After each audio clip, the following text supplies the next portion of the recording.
Have you ever stood helplessly by, watching the person you love most drown in a swamp of their own making, while their absolute silence builds an impenetrable, ice-cold wall that you cannot break through?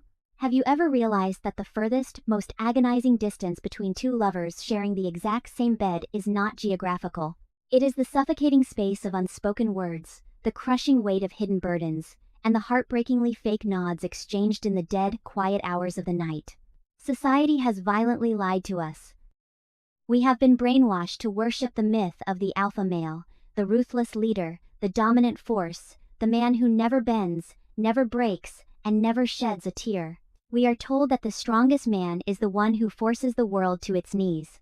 But what if I told you that this is exactly how empires burn and marriages rot from the inside out? Wolf King Stories US warmly welcomes you to a journey that will shatter everything you thought you knew about power, love, and human vulnerability.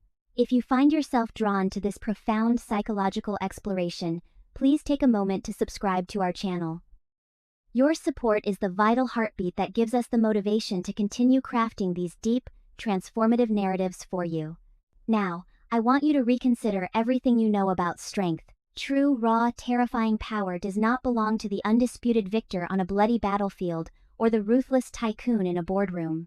True power belongs to the man who possesses the unimaginable courage to swallow his bleeding, shattered ego, bow his head before the woman he loves, and utter the heaviest, most terrifying words in the human language. I was wrong. Please, help me. The story we are about to step into is no gilded fairy tale. There are no radiant halos, no kings and queens waving at adoring crowds in a state of eternal, superficial bliss. No. We are going to drag you behind the heavy, locked oak doors of the royal palace. We will stand in the flickering, dying candlelight that casts long, distorted shadows against the cold stone walls, and look deeply into the fractured souls of King Aiden and Queen Camilla. We will not view them through the blinding lens of absolute power, but through the fragile, bleeding reality of flesh and bone.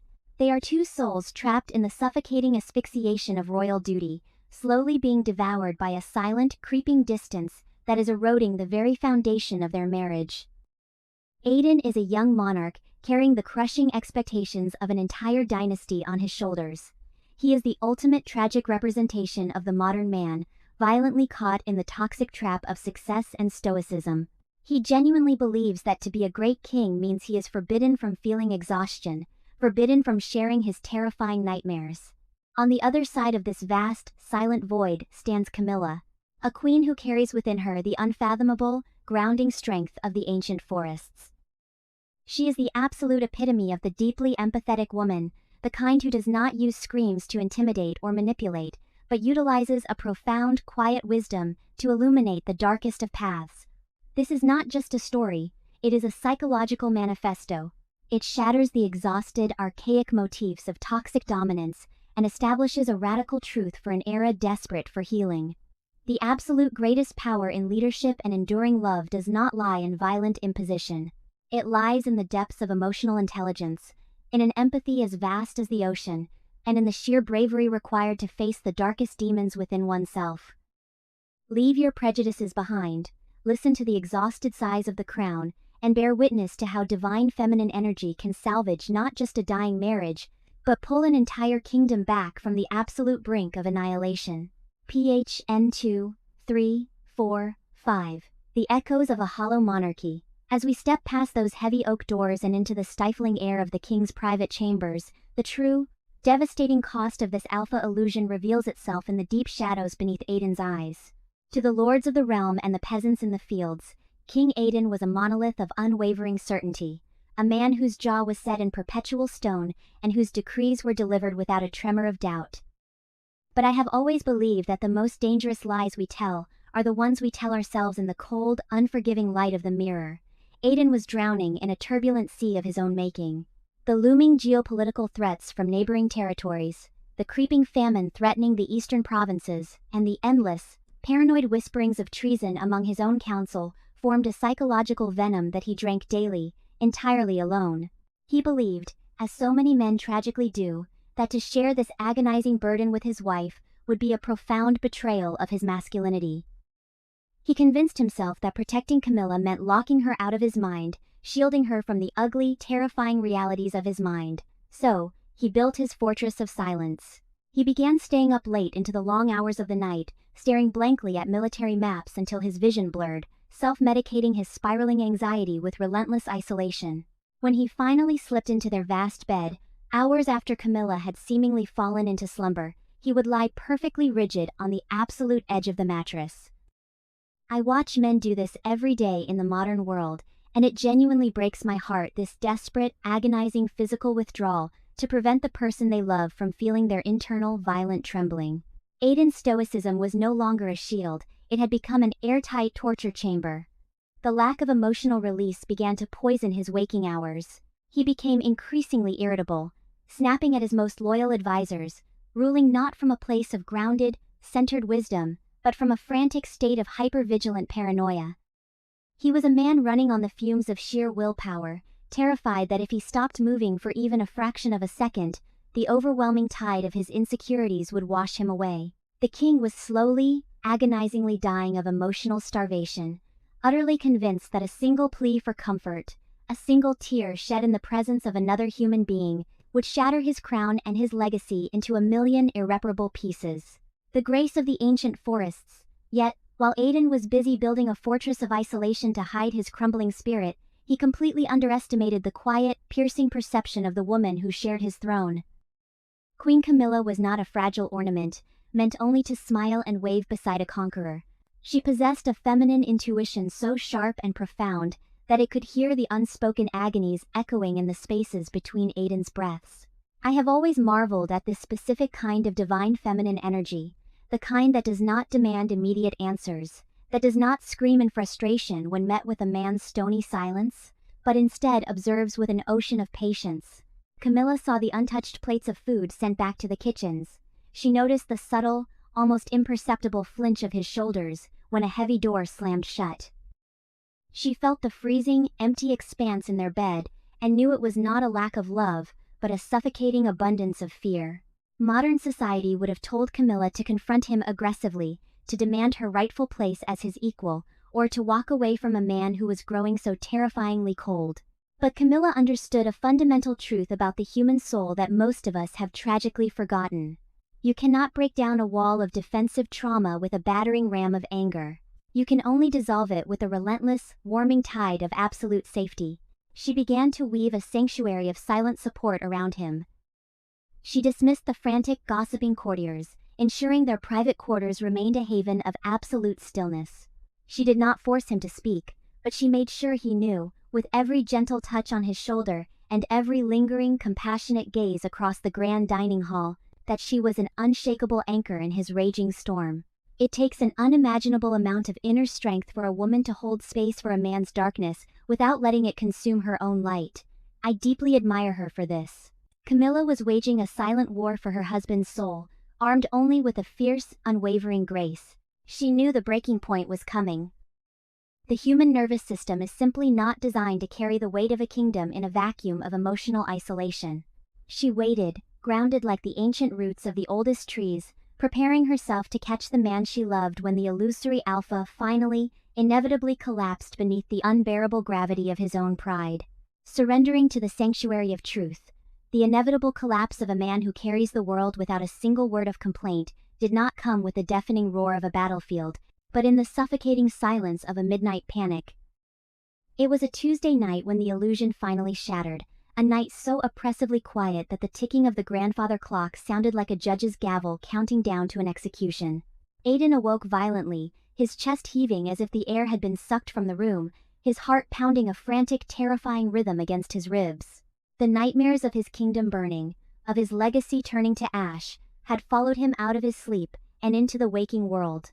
Sweating, trembling, and entirely consumed by a monstrous panic attack, the great king stumbled out of bed and collapsed into the darkest corner of the royal chamber, pulling his knees to his chest like a frightened child. This is the raw, ugly reality of repressed emotion that I wish the world would bravely look at. In that corner, there was no monarch, no alpha male, no conqueror, only a terrified boy drowning in the dark. Camilla woke to the sound of his ragged, desperate gasps. She did not panic, she did not call for the royal physicians.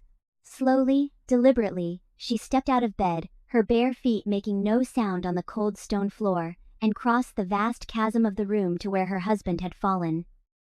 When she knelt beside him, Aiden instinctively turned his face away, throwing his hands up to hide his tears, choking out a desperate plea for her to leave him, to not look at his weakness, to let him handle it alone. But Camilla gently reached out, her soft hands wrapping around his trembling wrists, pulling them away from his tear-stained face. She did not speak words of empty comfort. She simply looked into his bloodshot, terrified eyes with a gaze that held the unwavering depth of the universe. "I am here," she whispered, her voice a soothing balm on a gaping wound. "You do not have to hold up the sky alone anymore." In that singular, breathtaking moment, the impenetrable armor cracked.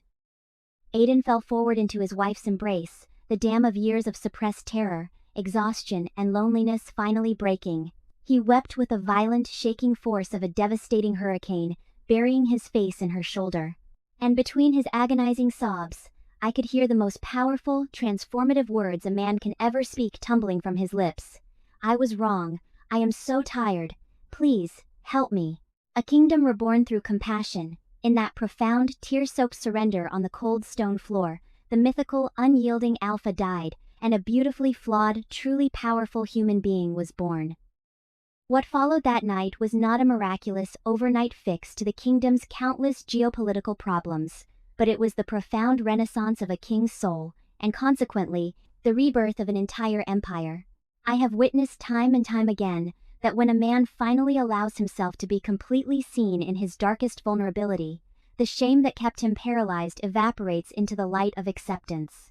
Aiden woke the next morning not with a heavy burden of humiliation, but with a startling, liberating clarity. The wall between him and Camilla was gone, obliterated by the sheer force of her unconditional feminine grace. He began to invite her into his council meetings, not as a silent observer, but as a deeply trusted confidant, whose intuitive wisdom provided the exact counterbalance to his rigid logic. He stopped trying to intimidate his generals, and started actually listening to them, admitting when he did not have the answers. It is a beautiful paradox that I wish more leaders understood.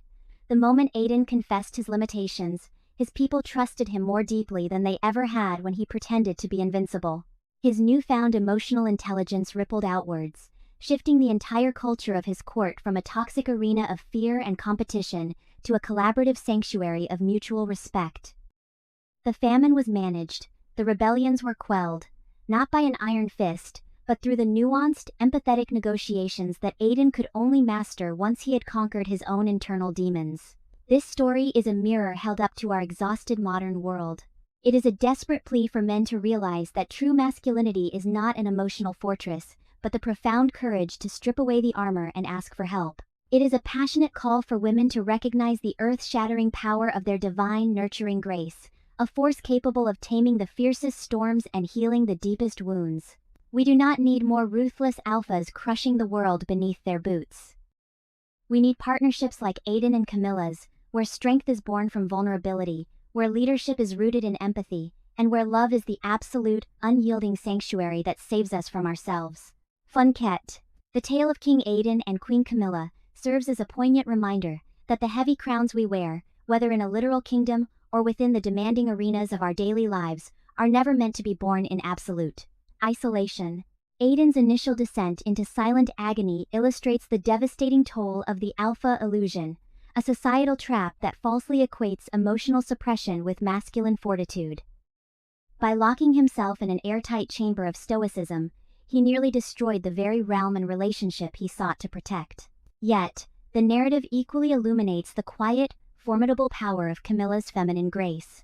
Rather than meeting his walls with destructive force or demanding immediate change, she provided a sanctuary of unconditional safety, proving that profound healing requires profound patience. When Aiden finally shattered under the weight of his own pride, it was not the end of a sovereign, but the birth of a genuine leader. Their transformed dynamic underscores a universal truth: authentic strength is forged in the fires of vulnerability. By replacing a fortress of fear with a partnership built on mutual trust and empathetic collaboration, they healed not just a marriage but an entire empire. This narrative transcends its royal setting, offering a vital blueprint for emotional survival in a modern world that so often glorifies relentless independence. It reminds us that our greatest victories are never won alone, but in the brave, tear-soaked moments when we finally dare to say, "I need help." The profound lesson. True strength is not the absence of fear or the suppression of emotion. It is the courageous willingness to be completely vulnerable with those we trust. Real leadership and deeply connected relationships are built not on the illusion of invincibility, but on the authentic, shared recognition of our human limitations. How to apply this to your life. Dismantle the fortress. If you are carrying a heavy burden, whether it's financial stress, career anxiety, or personal insecurity, stop trying to protect your loved ones by hiding it. Initiate an honest conversation. Admit that you are overwhelmed and allow yourself to ask for support. Cultivate safe spaces. If you see a partner or loved one withdrawing into defensive silence, do not attack their walls with anger, ultimatums, or forceful demands. Instead, offer patient, unwavering presence. Show them through your calm demeanor that they are safe to fall apart without facing judgment. Redefine leadership. In your workplace, family, or community, pivot from a mindset of rigid authority to one of empathetic collaboration.